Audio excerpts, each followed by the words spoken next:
Hi, everyone, and welcome to another episode of the Millennial Moron podcast. Today, I'm very excited to have Sara and Stephen Cole, also known on social media as Manor Maker, who, against all odds, actually sold their house in Canada and bought a European castle, more specifically, a French chateau. You may recognize them from the recent appearances on CTV News, The National on CBC, and CBC's Cost of Living podcast. Now, despite my castle comparison videos being entirely satirical, it's really satisfying to see people who are doing exactly what the critics are saying is impossible. Sara, Stephen, welcome to the podcast. Thanks for being here. Thank you so much. Thanks for having us. Yeah. So between the three of us, I think we've all been interviewed by reporters a fair number of times lately, and we all know they have a certain story they want to write, so you get a lot of the same boilerplate questions. But for the podcast, I really want to let you guys just, nerd out, talk about the details of owning and maintaining a chateau and what you're doing with your life in France, and just talk about the parts of it that are most interesting to you. I've got a few questions lined up, but feel free to take the space on the podcast for the topics you want to talk about. Okay. Fantastic. Thank you. Yeah. Okay, so to start off, what I absolutely love about this story is you guys made a really bold move to go all in on living the lifestyle that you're passionate about. And, we're always told there's a right way and a wrong way to do things, and selling your house in Canada to buy a chateau in France is firmly in the wrong thing category. Which is to say it's completely bucking the trend of what you're supposed to do in life. So what made you want to move to France, and what in particular about the chateau lifestyle was appealing to you? Well, one story I always tell is that I was lucky enough that my parents were in the airline industry, and we got to travel a lot when I was younger. And when I was 16, we did, in fact, stay in a chateau for a week. There was somewhere over in Loire Valley, someone was renting out their chateau in the early days, pre-Airbnb and all that. They were doing that home sharing model. And that might have planted a seed in a young 16-year-old girl's mind, I'm just saying. And then you and I had talked about moving to Europe for 10 years or more. Yeah, well, both of us have quite the wanderlust. We travel quite a bit, or have done in our lives. And we always found ourselves coming back to Europe, and France in particular.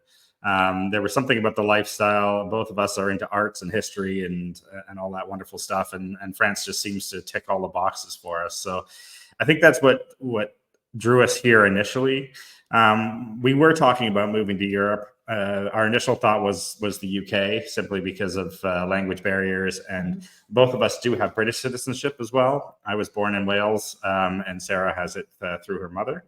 So we were thinking about in Wales potentially moving to Cardiff, but when Brexit suddenly popped up, that changed our perspective a little bit, and we thought we really wanted to be in Europe. I think that was the key. And so when we started looking at it, Sara fortunately has some very good French, so that made transition a little easier. And then we when we started looking into it, we realized that there was an affordability to it as well that we were surprised.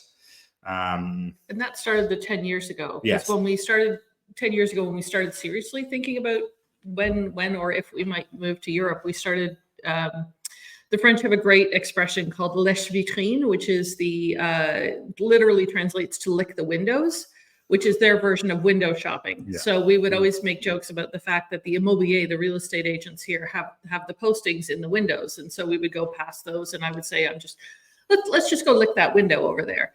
So we would go down there and look at the property prices, and discovered that they were surprisingly affordable compared to, say, comparables in Canada. Particularly in rural France, which is sort of the areas that we were looking in. And then when the lockdown happened, so we were watching the British program Escape to the Chateau. And then there's a subsequent Escape to the Chateau DIY program where they followed a bunch of expats that had bought Chateau in France, and going through their lifestyle. So that also was definitely a driver for us. And when we started looking into property, we were actually surprised to see that there was quite a few Chateau on the market that were within reason as far as economics go. So we thought, well, we like what's going on the show. We started following a couple of vlogs of the people who were on that show, and then made successful vlogs out of them. And then figured, well, let's give that a shot. Yeah, and that's been my experience looking at real estate in Europe as well, is that there are a lot of very nice properties that are quite reasonable. It's not just the extremely expensive luxury ones that I tend to focus on.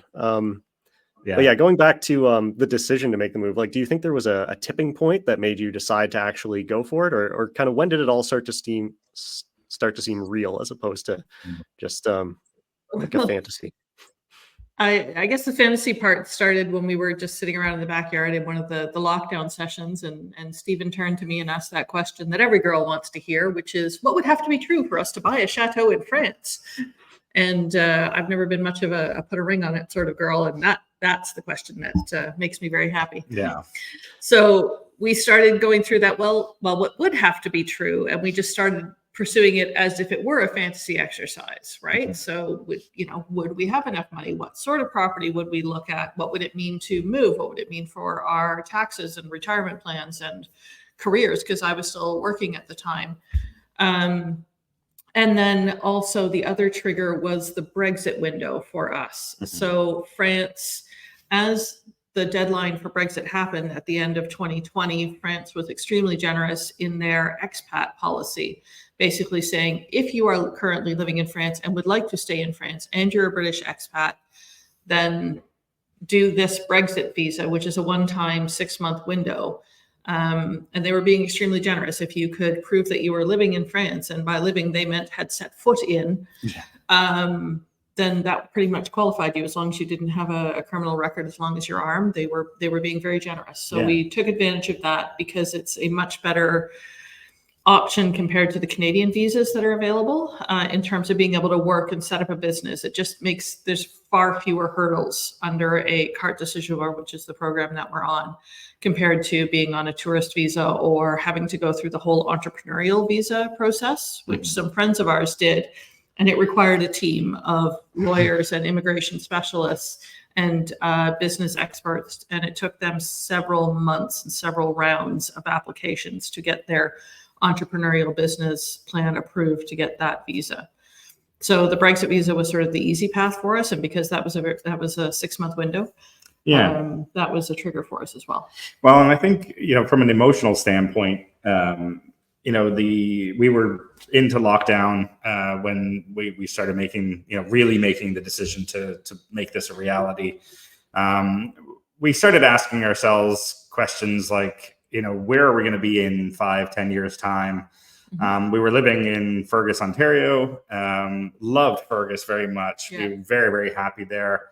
Fabulous town. No complaints. And we were really well integrated into the community. We knew a lot of people. We were involved in a lot of different events. And then we looked at our life 10 years from now, and we sort of knew where we were going to be. And there was nothing wrong with that. We were both, we would both still be in our careers. We would both be, still working with a lot of the organizations in the town. And that would have been excellent. But we asked ourselves, is that what we want? And I think that's when we kind of went, well, no, there is this opportunity, because we've been looking at real estate in France and particularly Chateau property. And we figured, no, let's take the left turn. If anything is going to, set you in a different direction, it'll be something like COVID, right? Where we're all kind of trying to reassess our lives and see where we want to go from here and where we want to be if and when it happens again. And for us, it was just sort of like, no, we're at a good point in our lives. Let's take the left turn, see what we can, what can become of this, and dove in 4 feet into the whole process. Yeah. So really an opportunity coming out of a time of crisis, I guess.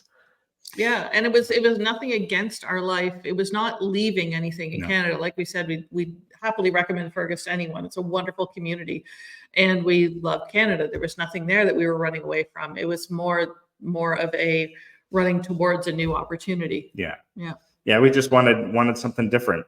We wanted our lives to be something different for, and as we always say with this kind of experience that,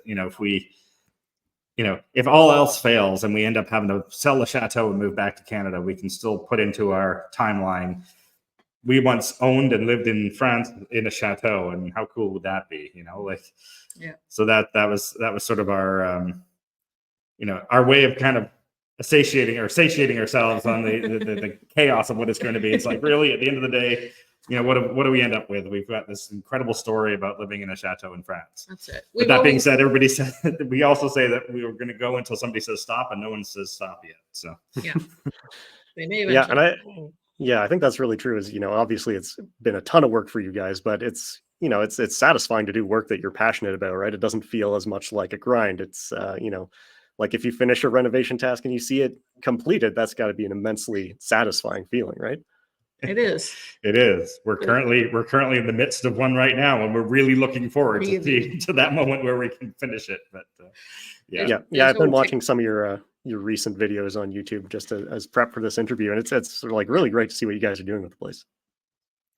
Well, we're having fun. Yeah, and we're leaving the opportunities as wide as we possibly can. I mean, we've done everything from writers' retreats to artist retreats to hosting a rave.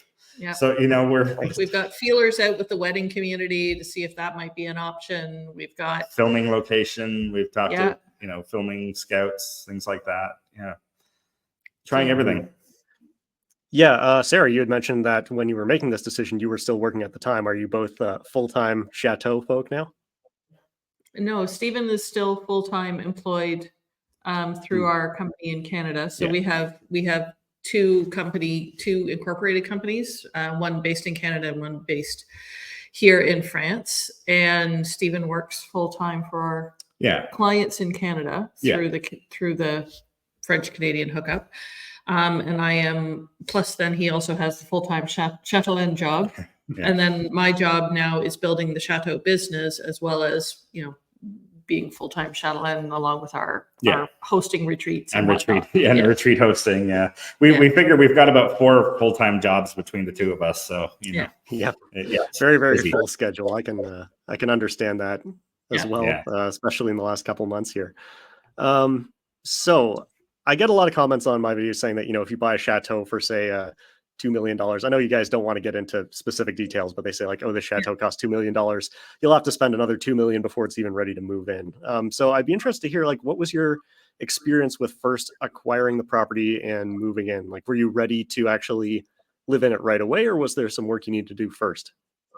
We were really specific about our choices with having been to Europe lots of times and having lived in old houses ourselves. We knew some of the pitfalls that can happen. We weren't really, as much as the Chateau is the fairy tale lifestyle, we weren't really going in with rose-colored glasses. Maybe a little bit, maybe slightly tinted, but we knew specifically we wanted a property that wasn't falling down or that had major structural issues, because that was going to be outside our budget. We are well under the 2 million mark. We are not independently wealthy. We are, as Stephen says, it may yet all go sideways, but we'll go there when it happens. So we knew something that was structural sound, that mainly it was going to be cosmetic changes that needed to be made more than restructuring entire areas. That said, we did take a gamble on the worst possible gamble. So everything else about the house is structurally sound, but we do have the infamous ticking time bomb of the roof. And if anyone is looking at doing Chateau shopping or heritage property shopping, the roof is everything. Like, that is your major decision point in terms of, are you getting one with a good roof or not? Because obviously everything, pardon the pun, falls down from there. But it's also going to be your biggest cost. So we traded off with everything else inside is sound. We had a lot of good inspections. We had the insurance guy come through and he made some really positive French noises, which was delightful. But when we bought the place, it did come with you are going to have to do work on the roof in about 10 years. So that's the big trade-off with these properties is, where are you going to have to do the work? It's not if, it's where you're going to have to do the major work and when. Yeah, I think the way I like to put it is that we are at our age, we are old enough to know not to be, to jump into the fairy tale without thinking about it, but we're still young enough to be dumb enough to do it. So we're kind of in that balance right now. But we do have, I think the thing when it comes to the cost that may have been a bit of a surprise. The house works great. The electrics work. The plumbing work. As Sarah said, the walls are relatively straight. We're on the mains. Woohoo! Yeah. we even have fiber optic internet. I mean, how wonderful is that? Wow. But what we didn't encounter, one of the things that we are, coming to reality is where the cost comes in is in the scale of things. Yeah. You know, when you're used to, I mean, we had a lovely home in Fergus, you know, 4-bedroom house on a reasonable sized plot. But when you upscale to 37 acres and, you know, whatever, 6,400 square foot or around that, I think, for the house, everything just, it's a little more expensive. I mean, wallpaper, like our ceilings here are almost 4 meters high. So, you know, it's a lot of wallpaper that we need, you know, or a lot of paint or, you know, curtains. That's it. This room that we're sitting in, which is the dining room, has 4 windows, and each of them are 4 meters high. So when you do the math on that, and I want to do double layered and lined, that's 100 meters of material for one room. Yeah. Wow. Just for curtains. So that's that. I think that's the thing when, you know, particularly for those who are looking, it's understanding that there is a scale. You know, like you know, if you own a home and you need to buy some lawn equipment, for example, a lawnmower or strimmer and that kind of thing, you can go to the Home Depot and buy what you need. Here, the Home Depot stuff just isn't big enough. You're going to have to go to a farm equipment store or, you know, go up to that next level just to make sure that you have the stuff that's robust enough and I think to survive. You know, that's a great comparison, because a lot of chateaux are effectively farms. On that scale. And if it comes with property, if it's not just sold, because some of them have just sold off all their land that used to be attached to, and it's just the house now, and that's one option. But if you are getting one that comes with property, you need to think of it as a farm. Yeah. You got to know how to cut down trees, apparently. This is a new skill I'm learning. Yeah. Well, maybe that'll help you with the heating bill, I guess. Yeah. So you have something like 13 fireplaces and a forest. 13. So. 11 of them work, but yes, 13 in total. Yeah. We only use the ones that have the log burners in them. We make the joke that the first rule of Chateau, but really the only rule of Chateau, is don't burn down the Chateau, because they all have fires in their history. So including this one. Yeah, exactly. At some point it will have burnt down and been rebuilt. So you need to just not burn down the Chateau. That's your goal. Yeah. Good advice. So I know you guys do a lot of your renovations and maintenance and everything DIY. Like, how much of your time do you think is taken up by maintenance versus more of the sort of marketing tasks for your business, like the content creation and trying to host events and things like that? And I guess the actual hosting as well, because that takes up time too. Well, and that's the tricky part. So we just finished actually hosting a few people here for NaNoWriMo, which is the National Novel Writing Month. And all we essentially, you know, the goal of that one is to give them a quiet space in which they can write, where we give them a room and we feed them. But Sara and I did all the cooking. So right there, you know, 3 meals a day, you know, we're waking up first thing in the morning, make sure the breakfast is ready for everybody. And then by the time we clean that up, you know, we're going to start thinking about lunch. So those tasks take a lot of time. With me working full time still, you know, with all my clients in Canada, you know, I'm essentially between the hours of 3 and 11 p.m., I'm not available because I'm servicing clients, because that's basically 9 a.m. to 5 p.m. in Toronto, which is where most of my clients are based. So, you know, that takes me out of the picture, which leaves Sara, unfortunately, having to carry a lot of the burden of that sort of thing. So not a burden we enjoy doing. And so, as we talked about, we're working right now on you know, decorating or redecorating the small room beside us here, which is sort of butler's pantry, if you will. It's between the kitchen and the dining room, and that has been taking us months. And it's only because we just don't have the time to, you know, dedicate to it. I mean, we could have probably done the whole thing in a week if we had a week to dedicate to it. But I think those are the trade-offs, is when we're so busy working with retreat business or, you know, as you say, working on the social media side of things. I mean, Sara does the lion's share of that as well, as far as, you know, we both film for the vlog, but Sara does all the editing for the vlog. You know, the social media stuff, we both try and put stuff up on Instagram and YouTube. Try being the operative word. Yeah, exactly, as much as we can, but it all interrupts, right? I mean, frankly, we quite often get to the end of the day and go, what happened to today? I mean, the hours just vanish here. We're busier than ever before. It goes, rather than having a daily schedule, it goes in waves. So we do put out the vlog once a week on a Tuesday night at 9 p.m. on YouTube on Manor Maker. And I dedicate my Tuesdays to that. So that's about the only fixed thing that I can do, unless I have to move that up for various reasons of scheduling or sponsorship or whatever. generally I try to get that out by Tuesday. But other than that, the work goes in waves. So we hosted a retreat. We hosted an art retreat in September. And then I spent the rest of September and October launching 2024's events.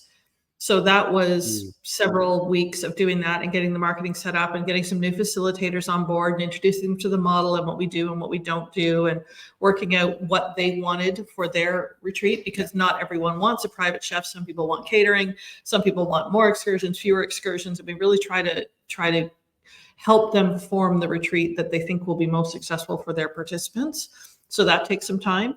And then we also like to take advantage of the opportunities of being here. So we had a Halloween invitation for some friends of ours over at Puy Vidal, which is Lady of the Chateau Productions.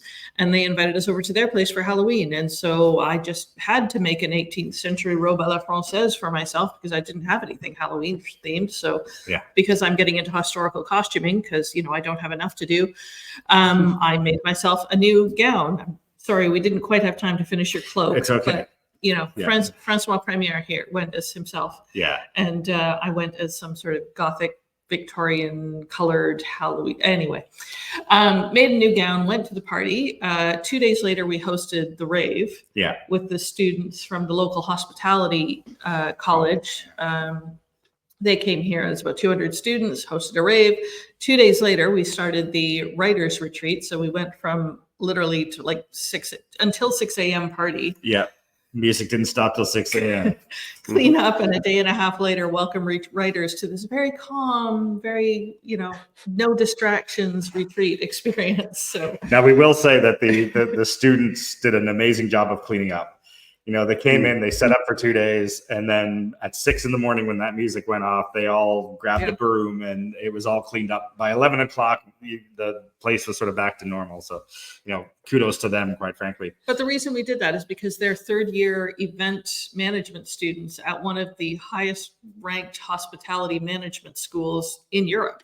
It just happens to be 10 minutes down the road, and they came around looking for a venue, and we thought, wouldn't it be great to have 200 event managers who know our venue? So we're like, okay. Networking. It's all about those opportunities, right? And that's what we do. We just find introductions and try things and try to fit those into the schedule of everything else. Yeah. So I'm not quite sure how we sleep or when we sleep, but we do. So on occasion. Yes. But we are very busy, and it's difficult time managing. We're trying to find ways of making it more streamlined, trying to figure out efficiencies in our timing. But it's just planning. It's planning, but flexing, planning. The way I don't know whether this is me justifying it to myself, but the alternative is we've got nothing to do, right? Like if you're sitting at home and you're just watching television and you've got nothing to do, nothing wrong with that. And frankly, I envy that now and again. But it's never really been our thing. No, and we will never be bored. There will always be projects. There will something will always pop up, and we've met great. The most wonderful people through this. True. Through the blog, through getting to know the locals, getting to know the artist community, because that's really our focus. We think that people need more creativity in their life. That there's a lot of stagnation with the systems that we live in. As you say, there's a specific route and normal route that you're meant to take. And I think that's maybe squashing people's creativity a little bit. Mm-hmm. And we'd love to help people explore creativity and what that brings to their lives. Yeah. So of course, one way we do that is to connect with local artists and network. And we host expositions in the summer to go with the town fete. And just meeting people through there has been absolutely wonderful. Meeting the retreat guests is wonderful. We've had a busier social calendar here than in the last 5 years in Canada, that was for sure. And it seems if you buy a chateau in France, you suddenly get to meet all the other chateau owners in France. So we were doing this edition the other day, and I think there's at least 12 other chateaus that we could sort of call friends that we've visited, that and they're scattered about. I mean, it's less cliquey than it sounds. It's more shared problems of having, as Steve says, the scale of problems that we do. Yeah. It's how do you find the guy who has the cherry picker tall enough to get up to the top of your chimney and won't damage it because it's 100 or 200 years old? Yeah. Right? How do you find those guys? How do you find the right tradespeople? What happens when something that's 500 years old gets damaged? How do you deal with that? And so it becomes a shared set of problems that you need to deal with that are fairly unique to this community. Indeed. But I think one of the things that I'm, now that we've been connected to this group, and a lot of them are doing very much the same thing we are, right? Like they're opening up their chateaus for businesses. But the nice thing about it is it's not a competition. Yeah. This is the thing that we've found really refreshing, is it's much more about the common lift. Everybody is willing to help each other out. There's plenty of tourists for everybody to go around, and maybe there's the opportunity for us to, work together. One chateau, like we've got friends who are 70 kilometers from here, which makes an excellent bicycle ride. So say there's a group that wants to go biking, they can, spend a night or two there, come down, spend a night or two with us, and so we're always looking for those opportunities. And I think because we've, all these nutty people like us who've decided to dive into this, we've all decided that, it's better if we work together and try and find common ground versus making it a competitive landscape where it's like, no, come to my chateau, it's better than that chateau. I mean, I don't think there's any benefit to doing that, frankly. Yeah, and again, that's a choice to move out of the systems that we tend to be funneled into. So capitalism tends to be all about competition, right? You have to be bigger, faster, make more money, blah, blah, blah. And it's always getting you to compete against people around you. And what we're trying to do is say that there's, the alternative is enablement, right? You don't have to compete. You can just lift each other up. And I think that's what we're trying to model with, working with our other chateau owners, is just, there's so much to explore and there's so much creativity, and creativity is endless. And why not find all the ways you can to express that, as opposed to saying you only can do it our way. Exactly. And I guess connecting that back to something you said earlier, I would imagine that one of the big rewards of doing all this work is, and it's clear from the vlogs that you enjoy doing this, but is interacting with all these like fantastic, fascinating people that are either there as guests or that are part of the community. And I think just doing creative work, or and any kind of work where you're creating something, it doesn't necessarily have to be writing or whatever, but if you're building something with other people, that's like one of those big enrichments to your life, is having that community. Absolutely. We just hosted the CEO of Conservation Without Borders, Sasha Dench, who I love unabashedly. Yeah, she's awesome. And before that, we had a creators week earlier in the summer where we hosted people who are on TikTok and on Instagram. So some people will know A Clothes Horse, Rebecca.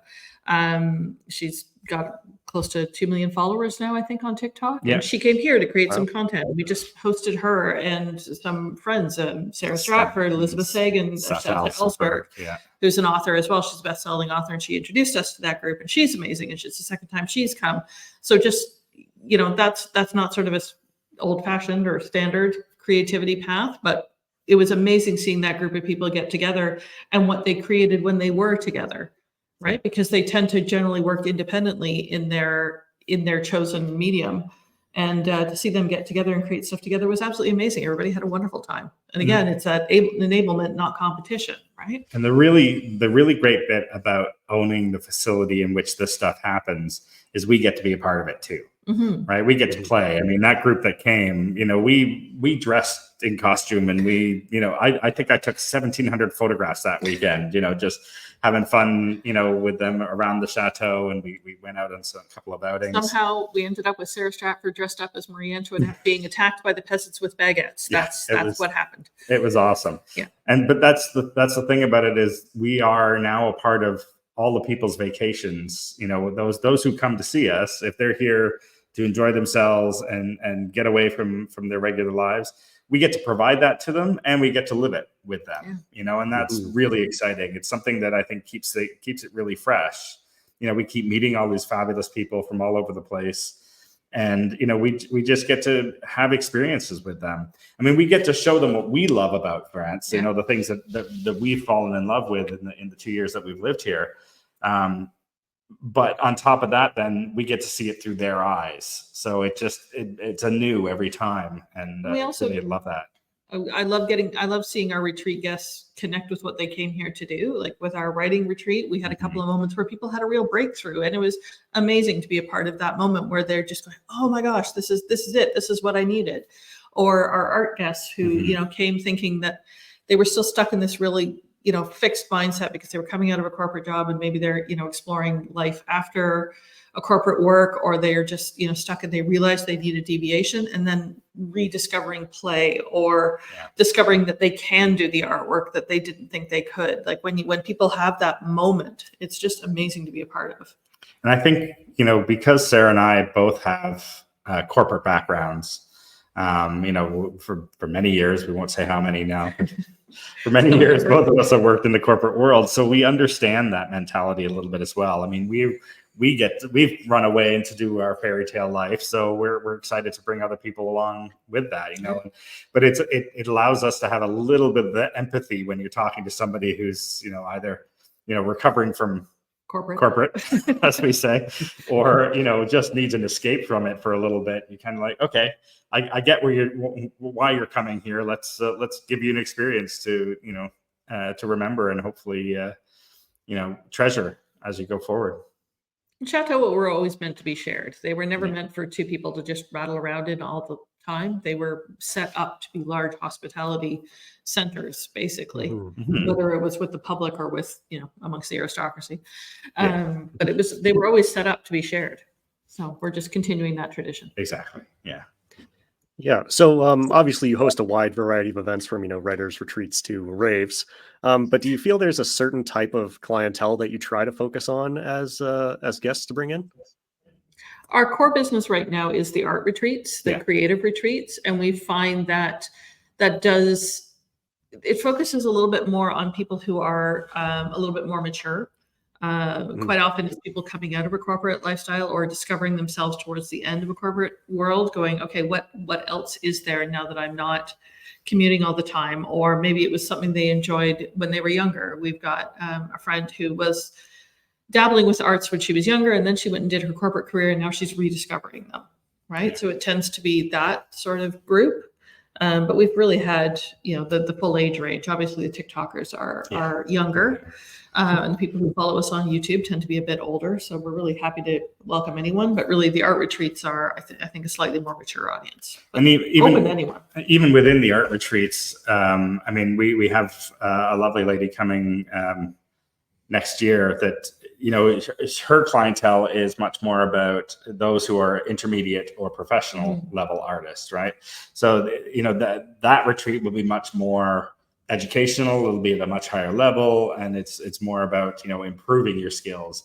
Versus Elska, who does our encaustic retreats, she does an amazing job of sort of coaching people through a new medium to work in, and explore the creativity. It's called Creative Awakenings because we want people to sort of get that sense of, okay, maybe there's something creative that I can do that I hadn't thought of before. So we're trying to run that gamut of everything from professionals right through to people who are just want to experience and and have something unique.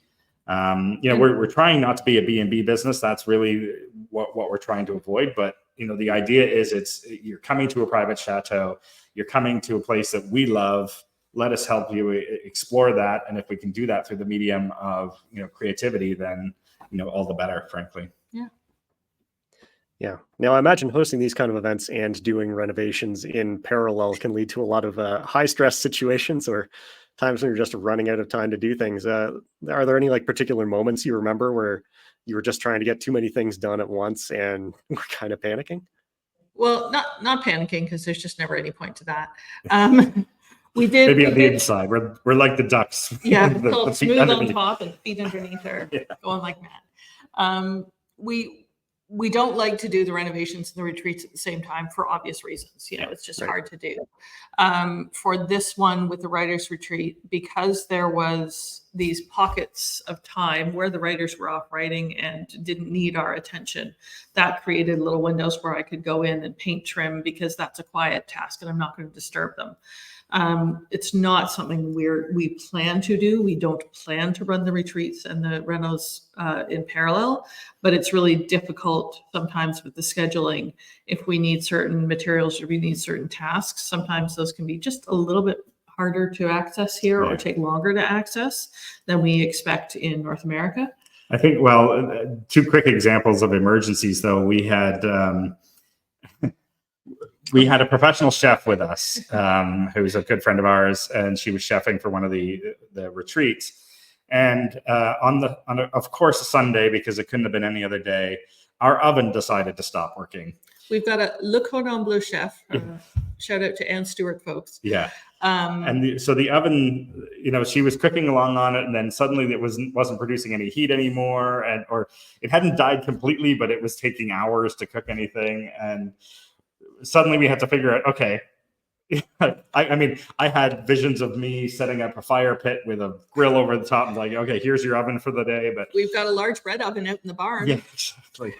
I'll give Stuart credit, man. She pivoted really well, but we had to find an oven. So Sunday we went out to the only store that we knew was open, which is, basically a hardware store. And they didn't have what we needed. So we managed to limp through that Sunday. Monday morning, Sarah and I jumped in the car. First thing, ran down to a Best Buy kind of store called Darty here. And they happened to have the oven that we were already researching because we were in the process of looking for one. They had it on the floor.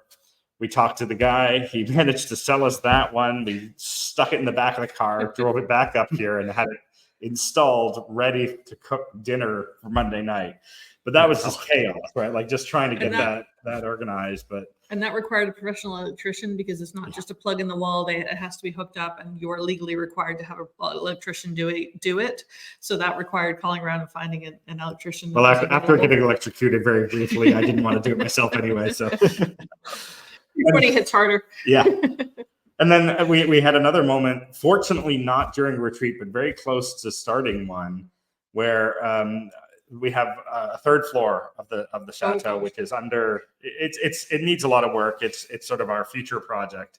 We've got 5 rooms on the mezzanine, on the second floor on the mezzanine level that are perfect for guests, but we rent out those 5 rooms, which means that we need to go stay up in the third floor. And there is a bathroom up there, but the toilet hadn't been, or the water hadn't been running up there for 3 to 5 years, maybe. So I thought, okay, well, I better get this thing working. Turn the valve on, water's going up there. I thought, great, okay, everything seems to be okay. It's the most modern equipment, by the way. Yeah, it looked like the most modern equipment. A couple of little drips. I thought, okay, shut the valve off. I went down, tried to shut the valve off. It broke. And then when I heard the rain, and I came out of the bathroom, where the faucet was, and it was literally waterfall through the middle of the Chateau. We had from the third floor all the way down to the ground level. We had a 3-story indoor water feature. Yeah, so I had to run back upstairs and try and deal with that, and then run all the way down to the basement to shut off the main valve. So that was fun. And the only way to do that is through the 16th century tower. Yeah. So he's running up the spiral staircase and then all the way back down. And that is 56 stairs. I know that to my detriment now, but yeah, it was a lot of stairs. Yeah, it was. So, we have those moments. Fortunately, they're few and far between, but it's. I guess it comes down to you just need to figure out a way, right? There's no other way of doing it. If you can't get it fixed, you can't get it fixed. So you do what you can to make everybody happy and comfortable. And fortunately, we were able to solve that problem before the guests arrived. So that was good. We mopped up all the floors, and nobody was none the wiser. So, but yes, can be fun. Yeah. At that point, I was very glad we had a stone terrazzo floor as opposed to a, ancient wood Versailles floor or something like that. Yeah. Definitely. Mm-hmm. So I guess we're not that close to our time yet, but it's getting time to start wrapping up. So you can interpret this question however you want, specific to moving to Europe or just having sort of a general transformation in your lifestyle. But for others who are looking to make a similar leap, do you have any advice like what to watch out for, but also how to get closer to making your dream a reality? I would say you need to understand the systems that you're moving from and the system that you're moving into. So France, for example, is a lot more socialist. Obviously, Canada is kind of somewhere in between the US and France in terms of socialism, but France is a lot more socialist. And they have a lot more constraints and security measures in place. So, for example, a big one is that your debt to income ratio here is 30%, and that is fixed across your mortgage, your loans, your car payment, everything, no more than 30%. Of your And income. that's Yeah. 30% of your salaried French income. So if you don't have a salaried French income, 30% of nothing is nothing. So for example, for us, there's no path to lending here, no credit cards, no nothing. So that's something really that people would want to be aware of. Yeah. It doesn't matter what kind of assets you have. We've talked to some other friends who are sort of in the same boat, and they were like, "What did you?" And we're like, "We don't get anything. It doesn't matter that we have a chateau. That's not, assets don't count. You don't have a salaried French income. 30% and nothing is nothing." And that is definitely a big change from, obviously the Canadian system where you can use your assets, your home, to get loans. That simply doesn't exist here.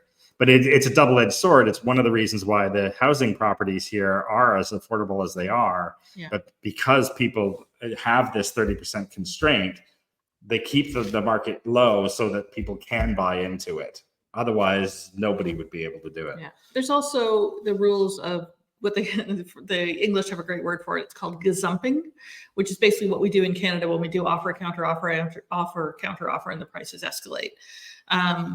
They don't do that here in France. So when you go to buy a property, you make an offer to the owner and they have to accept it or decline it right there. They can't do the whole counter offer business. And once accepted, it's pretty firm. They are bound to sell to you. You Yes. have outs, but they are bound to sell to you. So that's an important thing. Obviously, you need to understand, your taxes and your RSPs or 401ks or wherever you're coming from, what those implications are, becoming tax resident or not. A lot of other Canadians that we talk to choose to keep their tax residency in Canada, though we found for the most part everything's pretty comparable between France and Canada. Tax-wise. So that's been okay for us. If you're looking at a heritage property, know that your purchase price, you were spot on at the beginning when you said, your purchase price plus that again for the actual maintenance, right? Like really make sure you understand the maintenance of the property that you're getting into if you're looking at a heritage property, including whether it's a historic monument or not, because historic monument comes with grants from the government, which is great. It also comes with a committee that controls everything you do. So that's a really important one. We are not a historic monument, and that was a choice on our part. Yeah. We didn't want to be, it's nice that it is to have the government support on those things. We chose not to do the committee side of things. And I think from an emotional standpoint, again, chase the dream, but you need to be practical about it. And, Sara and I are pretty good about, catching each other. One of us starts going off on that fantasy and the other one goes, okay, but this is the reality. Yeah. Not to quash the, the dream, but, to go, okay, here's things we need to talk about. So, I mean, if you're trying to make this move, particularly if it's an individual and you're prone to having the fantasy side of, drive your decision-making, find that person who, is going to look at you, and maybe visually smack you up the side of the head and go, okay, these are the things you need to look at first and make have good that practical. choices. Yeah. Because it's a big life decision. It really is a massive life decision. You need to know the other side with France particularly is the bureaucracy. Oh. Understanding, how you're going to live here and having to deal with all of the paperwork and getting yourself set up. It is really everything serious. You read about the nightmare of French bureaucracy is understated. Yeah. That's my experience so far. It's crazy. Yeah. Do learn the language. That is a much better experience when you speak the language. Yeah. I find a little mind-boggling that you're managing things like emergency repairs with no access to credit in the country that you're living in. That's incredible to me. Yeah. It's incredible to us too. Yes. But when the three of us went viral this week and kind of ended up as talking points in the House of Commons, I got a little cross about that and ended up calling and some chiefs of staff and going, leave us out of it because you're leaving the context out of it, right? Like they were taking the 3 minutes that we ended up on air without all of the context comparing the systems between Canada and France. And everything that goes into that, Yeah. right? And it was just the case of, okay, well, the whole government's responsibility is the housing policy, and stop using it as talking points to batter each other. Again, competition or enablement. They could be working together to fix the housing policy, and instead they are just sitting there yelling at each other like children again. Yeah. So And the fact that we got used as, I mean, they didn't use our names, but they did use the story as, Pierre Polyev. Yeah. Actually stood on in question time and said, this couple that moved from Fergus to Chateau in France. So that was a bit of an interesting one. I did send them an email with our phone number saying, if you want the full context, please give us a call. Shockingly, no call ensued. Yeah, I've also had nobody contact me directly, but I think if they started mentioning me specifically, then I would start responding to them, and they probably don't want that. Yeah, exactly. Yeah, exactly. Yeah, I would argue that they are collaborating, but to not solve the issue. Right. Exactly. Yeah. Well, I mean, you'd be the one to know. Obviously, you've done the research, right, to know how these market forces are working, and it seems. I mean, we were obviously asked this question a number of times about what we think of the Canadian market, and it is. I mean, we were able to obviously cash out of it, and that worked in our benefit. But we both shake our heads a little bit and think, for anybody trying to get into the marketplace now without like $100,000 yearly income, I just don't know how you do it. Yeah, even then, it seems to be a very, very difficult thing to do, and it's a little sad, it's a little unnerving, and I think it does need to be improved. Yeah. We don't have a solution, I'm afraid, but it does need to have some thought put to it. That's for sure. Mm-hmm. So one last just quick question before we wrap up. Did you do a vlog episode on the rave that you hosted? We did. That was, I think, our most recent one, or the one before. Two ago. Okay. So it would have been the one that was titled I don't remember. A Scary Design Decision. That was it. That was it? Yeah. No, that was a fun night. It was, I mean, the two of us, we didn't really go on the dance floor for 6 hours, but but we made our presence known. We went out every couple hours and just checked the house, make sure everything was going all right, and they had a great time. So, more power to them, and we were happy to be the hosts. Okay, I want to go back and watch that one.